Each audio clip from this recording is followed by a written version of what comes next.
Hello, my beautiful spooky friends. Who is ready for a fun Summerween spooky time? Because I know I am.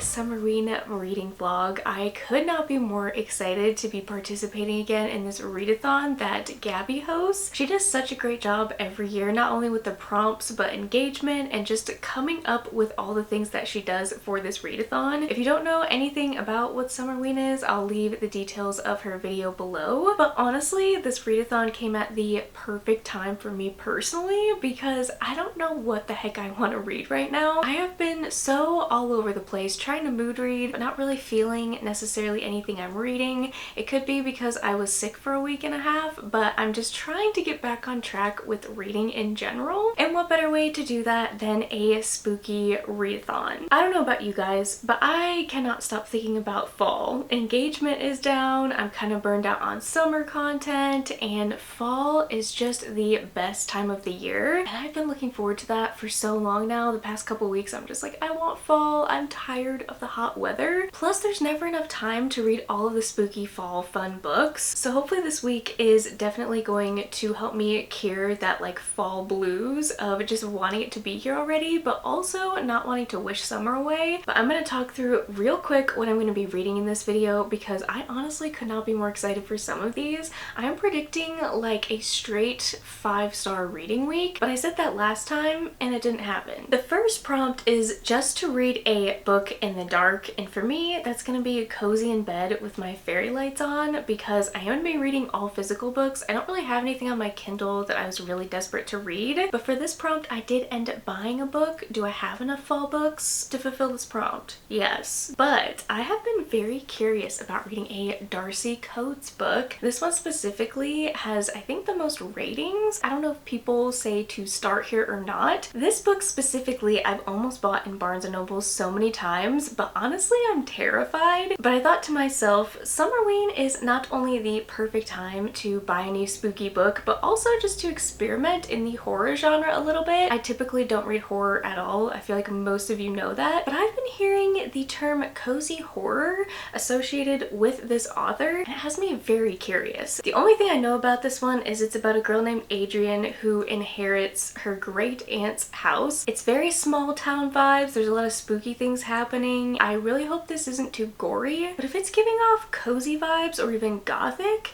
I'm definitely willing to give this one a try. Now this next prompt is what made me want to actually participate in this readathon because the second prompt is just to read a horror or a thriller book, and I've been in a huge thriller mood lately, and Kill for Me, Kill for You is one that I've been seeing literally everywhere, and I've been so desperate to get to it because I've been seeing nothing but great things. The only thing I know is it's about two friends or two women that meet and they agree to kill each other's husbands. So I don't know what type of lengths they're gonna go to or what happens in this book, but it's kind of giving horror vibes with like the red cover. The next prompt is to read a book with the night sky on the cover. And yes, I'm stretching this a little bit, but you guys know I love a good graphic novel during a readathon week. So I decided to pull out Wait Till Helen Comes, which is a graphic novel that I've had for a couple years. And I know a lot of people are familiar with like this classic children's story. Obviously there's not really a night sky, but the back is kind of like a night sky. I honestly don't know anything about this at all, and it's definitely giving summer vibes because of the water, so I'm hoping this is a good choice, but we shall see. Now the next book is one that I got recently from the publisher, so thank you so much to the publisher,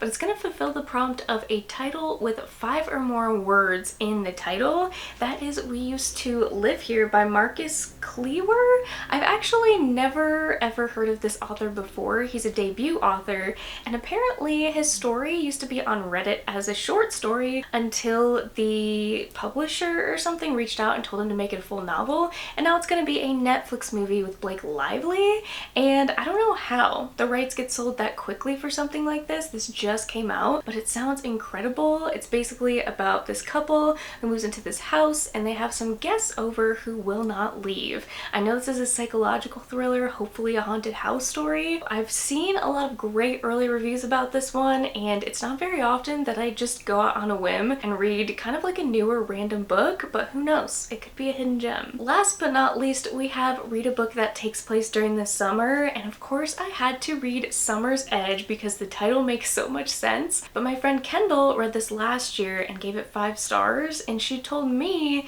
that I absolutely have to read it. I just know there was like a house fire and a bunch of friends were involved. This is young adult, so I am a little bit skeptical because sometimes young adult doesn't necessarily like go there and go the extra mile and, I don't know, just really captivate me. A little bit scared, but if we've got summer campy vibes, I'm all for it. I think this starts on a Thursday or a Friday and goes to a Thursday, which is kind of different, but I do have plans with family because it is the 4th of July weekend, so I think I'm gonna go ahead and extend this readathon for myself. If I don't have the chance to get to all of them, I think I'm gonna include The Haunting of Ashburn House as the read in the dark and also the horror thriller, which I think I was using Kill for Me, Kill for You for. But these are the reading plans. If some of you watched my previous vlog, you know that I had COVID and I'm honestly still really tired. Like, I haven't fully recovered and I don't have all my energy back. So this is a good chance for me to rest and read a lot. I'm just really excited to get back into some reading again because things have just been so chaotic. I'm hoping that I'll get a 5-star read out of this video, but we will just see and find out together.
Hi, hello, I'm here with an update because I've made quite the reading progress and I'm actually very proud of myself because I already finished 1 book and I finished We Used to Live Here because I could not wait to dive into this. And I'm also, I think, a third of the way-ish through Summer's Edge and I don't know what to think yet. Like, I don't have a lot of thoughts because I'm confused, but let's just talk about this book because this is my kind of horror. After reading this, I can 100% see this play out as a movie and I can already see why they've like signed the rights for a movie because this is just going to be absolutely bonkers. The author is actually a stop motion animator, which is super cool. So he's very familiar with photography and film in general, but for him to write his own story, I thought was super cool. This book did not disappoint and it did not read as a debut author at all whatsoever. The thing that made it feel like a debut is there's a lot of loopholes in the end, which I will get to in just a second. But what was really cool is you have all these different like articles on the inside, which was kind of crazy. And I still don't understand what some of the Morse code is about at the bottom.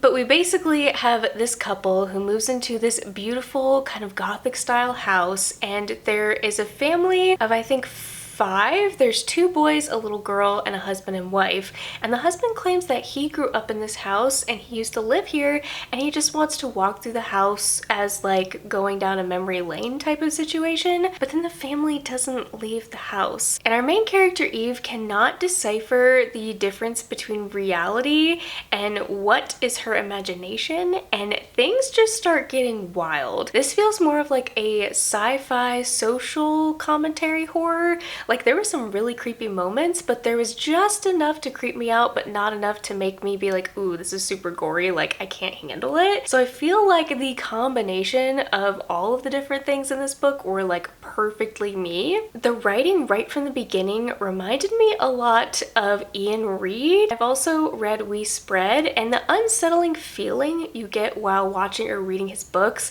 is exactly what you get from this book. So like I said, there's so many elements to this book that made me want to give it 5 stars. We have the creepy hospital or mental institute vibes. We have the mixed media. We have the interviews and the lost memory trope. Psychological thrillers are my jam, and this was so incredibly good. But this is why I'm giving it 4 stars and not 5, because there was so many unanswered questions, and I feel like the ending was a little bit of a cop-out. It was a very big build-up for very little payout, and I didn't necessarily dislike the payout. But as I was going through people's reviews of this book, because everyone is giving this literally 5 stars, and I was curious as to why people were giving it less, but someone had written out all of the questions or the unanswered questions they had, and they were exact same things that I could not answer. Like, there's just no answer whatsoever. So there was a lot of loopholes, and I think he was just doing that to kind of steer you into different directions and make you confused. But the ending was not a big enough flop for me to like dock this down to 3 stars, so I think I'm gonna settle on a 4. This was really fun. I took a gamble on it, and the risk definitely paid off. I know we see a lot of the same books on YouTube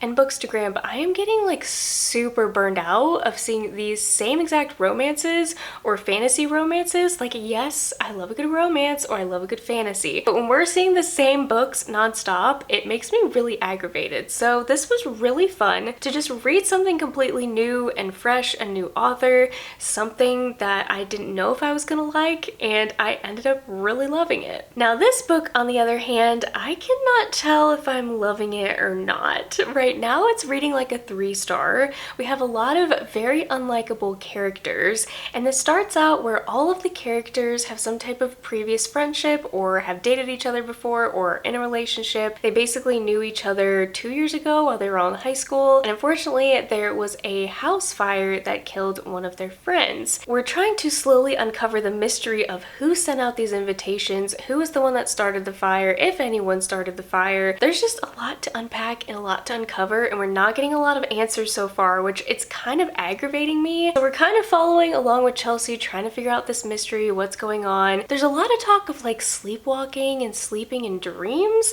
and then there's also these like really short portions and chapters where we can't figure out who the heck's point of view this is from, and so I just need more answers. I feel like for as far as I am in the book, I'm just not getting a lot, so I'm trying to stick it out for my friend Kendall, because I feel like I could rate this really high. I just have to keep telling myself that it's a young adult book. Of course it's gonna read kind of young, but all the characters are just bothering me. It's a very slow burn, but the summer vibes are there, which is really what I'm wanting. So that's kind of what's keeping me going. And I also have the audio, which is pretty good. I think I've actually listened to this narrator before. I kind of want to start another book because I feel like I always have multiple books going at once, especially during a readathon week. But I also wanted to show you guys, look at this adorable little bookish pouch that I got from Book Babe Designs. These are so cute. It's not necessarily padded, but I have 3 books in here. I have a hardback, a paperback, and a graphic novel. It feels like very good quality. It's not exactly embroidered. I don't know what you would call this. But anyways, I've got the rest of my Summerween TBR in here,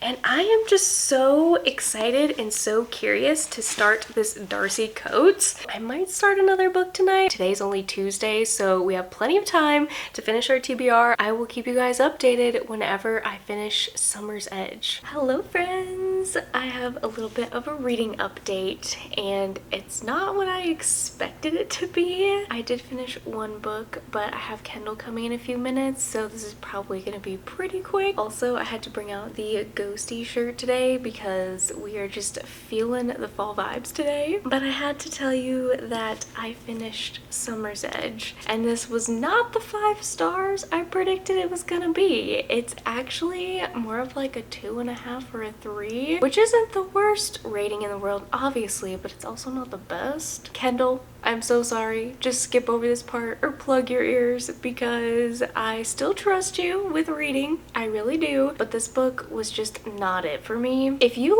like We Were Liars, I feel like this book specifically has very similar vibes to where we're like following one character. There's a house fire and there's other things happening that reminded me of it, especially some of the wordy language or the way it was written. There are little small short chapters or portions, and the way you figure it out by the end was super cool, don't get me wrong. I just feel like as I was reading, I wasn't connecting with any of the characters, and I think what I'm realizing is horror is full of a lot of unlikable characters. You're there for the spooks and you're there for a good time, but not necessarily to get invested in the characters, and I think that's what I had a hard time with this one. I mean, I liked the psychological element to it because I love a good psychological thriller, but I'm still honestly stewing on this one. I don't know if you can tell, but like I'm kind of conflicted with how I feel, and the ending was super well done, but I feel like it wasn't anything that I haven't read before. Like I love the concept but not the delivery, and it was just really drawn out to the point where I felt like I was reading a fever dream. Like it was kind of trippy, and I feel like I might decide on a 3. This book, on the other hand, I read 40% in one sitting, you guys. I am so pleasantly surprised by this one. I think I was talking in the beginning about how terrified I was of it because I thought it was gonna be too gory or too scary, but this reads like the perfect classic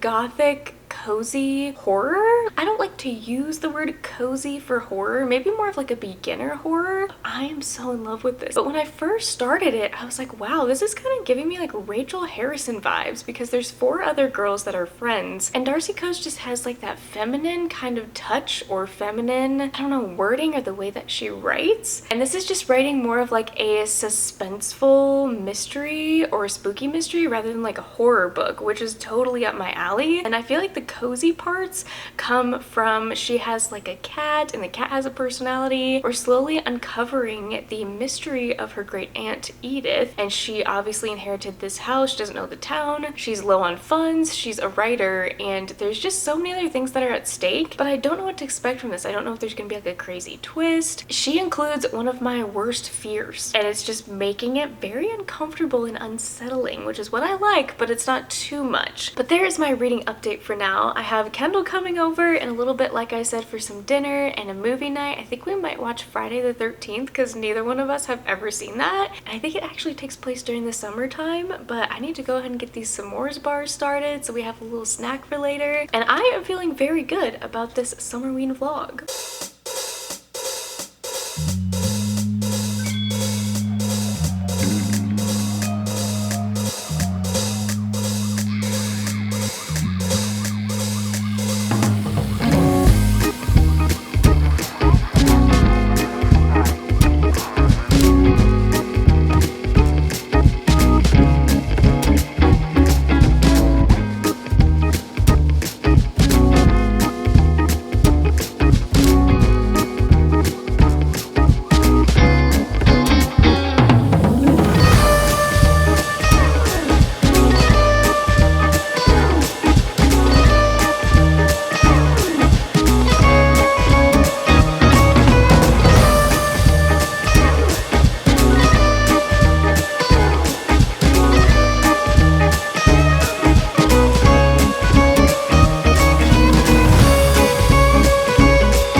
spicy. Oh, jeez.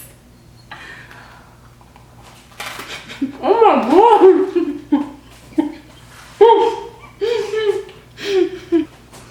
Definitely not hard enough. So good though.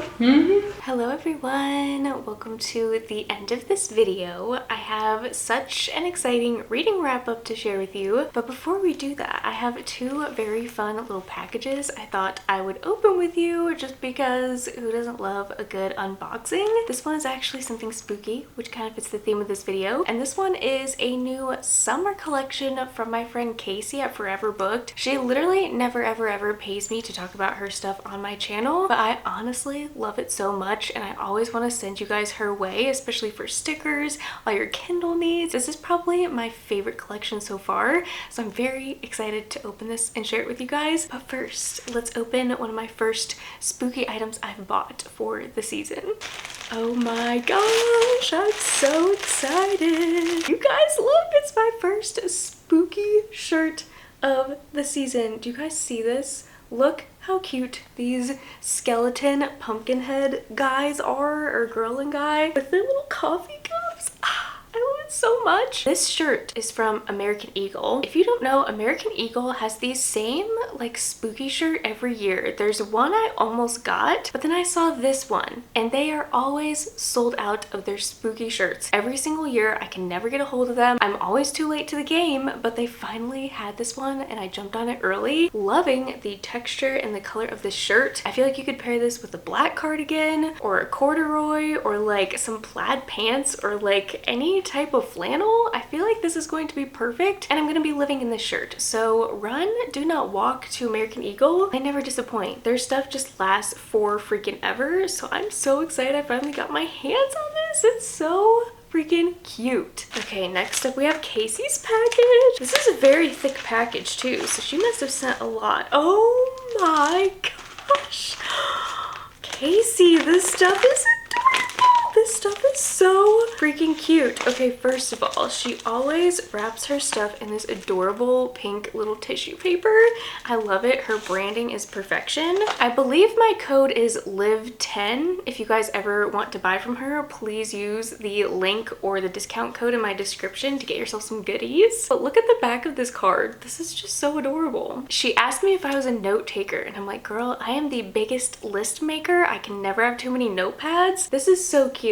It's like a little beachy kind of feminine notepad that I am definitely going to be using. My favorite part is her magnetic bookmarks. It says most likely to buy another book, and she also has some Bridgerton stuff. This one says I get the tea from Lady Whistledown. Is that not just they're so perfect. Take my last statement back because these she said she upped the quality of her bookmarks, but these are thick bookmarks. Here's a Bridgerton one, which we love, and all of these are like double-sided. We have Valeris, which you know I'm a fantasy girly, and this cute watermelon. I think these two are like my new favorite bookmarks of all time now. This one is a little TBR card with a cat. Are you actually kidding me? And the little cat like pokes out the top of your book when you use it. And I love how bows are kind of like this new feminine theme that everyone is into right now. And again, the bow sticks out the top of your book. And next we have some stickers. I cannot, oh my goodness. These two are the same as the magnetic bookmarks. And then we also have Booked for the Summer, which is so adorable. We have Can't Talk, I'm the Diamond of the Season, another Bridgerton sticker. You Had Me at Fantasy, which is kind of like this silvery holographic kind of sticker. And last but not least, we have another Valeris one, which is kind of like the bookmark, but she has like these cool holographic kind of stickers and bookmarks. Like, look at that. I don't know if you can see it, but it's just so pretty. Casey, you have outdone yourself once again, but I think this is my favorite collection. Definitely go check out Casey's shop, you guys. It's called Forever Booked. If you saw anything you like, you can definitely check her out, but she also has really good like spooky stuff, so keep an eye on her website for around spooky season. Last but not least, I finished my last book of Summerween, which is The Haunting of Ashburn House, and I think I'm rating it 4.5 stars. I was not expecting to like this the most out of the 3 books I read this week, but I'm so excited about it and I'm so thrilled because I feel like I found a new spooky like mystery suspense author for the fall season, and now I just want to add all of her books to my TBR. She's written so many and a lot of them sound very similar, especially like the haunted house. She has a lot of haunted house ones, so I'm very curious to see how she's going to differentiate all of them. But this book right here I feel like is the perfect one to begin with if you're not sure about Darcy Coates yourself. I think I told you guys I was feeling iffy about it, like it wasn't really spooky enough. I wanted more spooks. Well, let me just tell you, by the end it definitely got a little bit more gory, but I loved the twist. Like, this was just such a classic haunted house story. I haven't read many, but this was just so good. There's the cat, who I love. This cat has like human personality and it was just so good. Like, so incredibly good. I know what people mean now when they say cozy horror. The last like 50 pages was crazy. There's even notes in this book, which I absolutely love. You guys know I love good mixed media, so this just had everything I wanted and more in a spooky book. So I'm very excited to say that I think this was my favorite that I read this week. Unfortunately, I did not get to Kill for Me, Kill for You or Wait Till Helen Comes, but honestly, if I read these, this vlog would be never ending and it would be like 2 hours long. So I am still going to read these 2 at some point, but I'm probably gonna wait until spooky season to get to this one. But I'm probably gonna still read this one in July, but just kind of take my time with it